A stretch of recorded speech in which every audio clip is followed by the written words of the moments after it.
Universidad Nacional Autónoma de México, Facultad de Estudios Superiores Iztacala, Psicología Suayet, Módulo 304, el campo aplicado de los procesos en necesidades educativas especiales, Grupo 9330.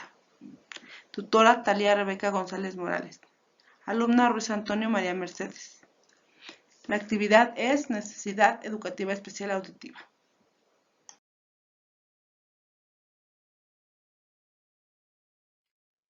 La necesidad educativa especial auditiva, NEA, consiste en la pérdida auditiva, ya sea total o parcial, llamada sordera o hipoacusia, respectivamente.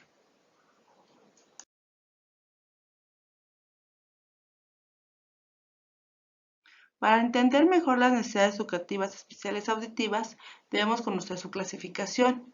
Una de ellas es por el nivel de audición funcional y se divide en hipoacúsicos, que es una audición suficiente para procesar información lingüística a través del oído, con la ayuda de un amplificador, y la sordera, que se presenta con una limitación auditiva que impide procesar la información lingüística a través del oído, con o sin amplificación.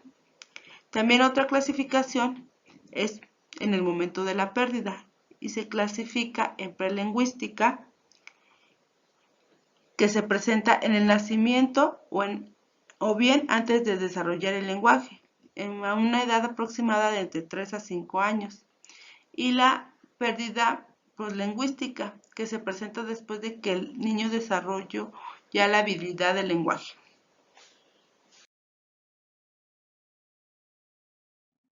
También es importante saber en qué área del órgano auditivo se presenta la lesión. Esta clasificación consiste en la pérdida conductiva, que es a causa de un trastorno en el oído externo y medio que impide la transferencia de sonido al oído interno. La pérdida sensorineural, que se presenta cuando hay daño en el nervio auditivo y oído interno. La pérdida auditiva mixta. Esta se presenta tanto en la pérdida conductiva como en la sensorineural y es la afección del oído externo e interno.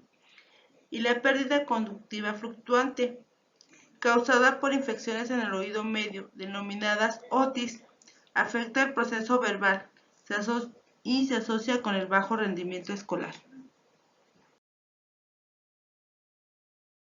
Las causas u origen de estas afecciones auditivas se dividen en factores de transmisión y factores de percepción. Las de transmisión son obstrucción del canal auditivo por incrementos de masa, es decir, presencia de cuerpos extraños, tumoraciones, tapones o líquidos. La pérdida de elasticidad de la membrana timpánica, que consiste en la perforación timpánica. Otra es la valoración de la fricción de la cadena de huesecillos, que consiste en dificultades en la articulación de la cadena. Los de percepción consisten en origen genético y hereditario. Estas son síndromes y antecedentes familiares. El de origen congénito, que son infecciones durante el embarazo, fármacos, drogas, malformaciones congénitas, diabetes materna.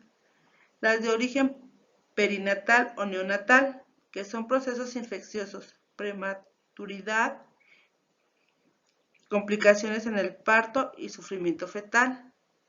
Y las de origen postnatal, que consisten en traumatismos, infecciones bacterianas o víricas.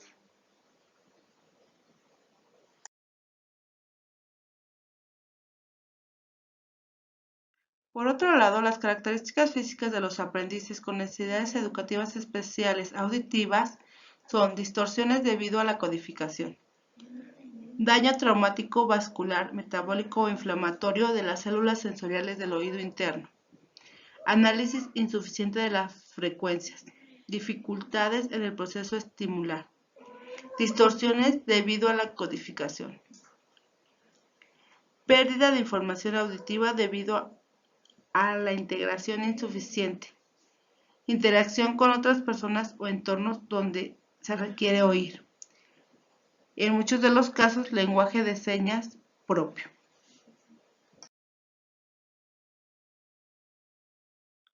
También debemos considerar las características psicológicas de los aprendices. Estas son lentitud en el desarrollo dependiendo del grado de dificultad auditiva, es decir, desarrollo de habilidades relacionadas con la organización y conocimiento del entorno, desempeño académico. También están las dificultades de la comunicación oral y el lenguaje, disminución del vocabulario y uso de preposiciones, adverbios y pronombres, afección e integración y adaptación social, dificultades en la expresión y comprensión de emociones, dificultad en la solución de conflictos, dificultad en las habilidades de funcionamiento autónomo, baja autoestima, aislamiento social, retraso en el desarrollo del vocabulario y, sobre todo, se ponen muy ansiosos.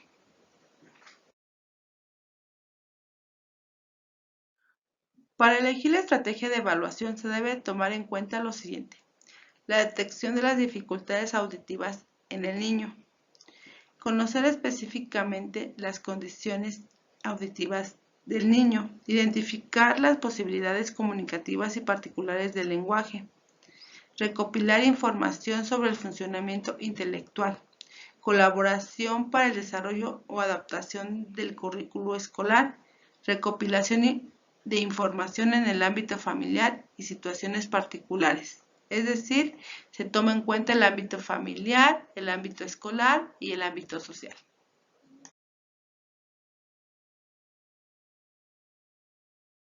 Algunas de las técnicas de intervención son el lenguaje de signos, la lectura labiofacial, las técnicas de estimulación cognitivas y la logopedia.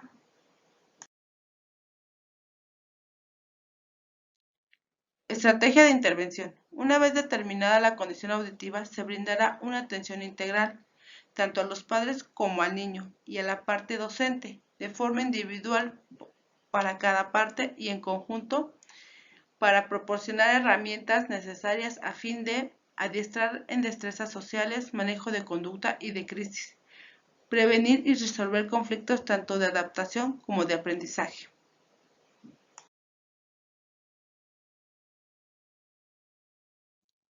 En conclusión, para una correcta evaluación se debe conocer, entender el grado y tipo de afección auditiva, así como valorar de manera adecuada las afecciones al lenguaje y la comunicación.